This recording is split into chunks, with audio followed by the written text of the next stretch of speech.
Well, many families who were at the event will have to find a way to obviously handle and cope with the trauma, especially the kids that were present at that event. WPTV News Channel 5's Joel Lopez spoke to a local therapist to get her advice. He joins us right now in studio with the story. Joel. Honey, therapist Kristen Bomas says living through a shooting like yesterday's can cause a lot of grief and trauma that could have long-term impacts. I think this is a time for community to pull together.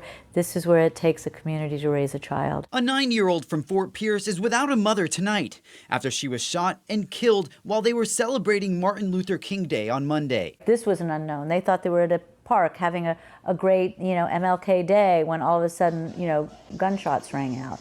And so that unknown becomes a source of fear and terror. Therapist Kristen Bomas, who specializes in trauma, says that the shooting will have an impact on people who were at the event and witnessed a family member or friend being shot. I think it's hard. Trauma does not heal on its own. Grief does, and trauma does not. So I think trauma is one of those things that it really would benefit the parent to take the child to a therapist, maybe even the two of them going together. Bomas says living through a shooting can have some feeling a sense of survivor's guilt, which makes the person who is still alive feel like it should have been them that was hurt. They need to talk openly and honestly about how they're feeling, what they're going through, how difficult this is.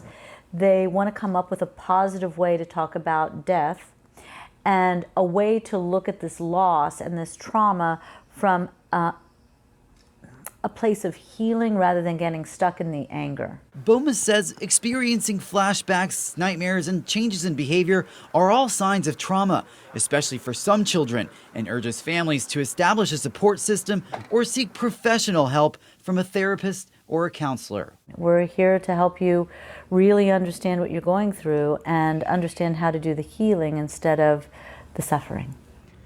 Bomas says it's also important to let people grieve in their own way and, of course, be patient with them while providing a sense of safety and stability for the person.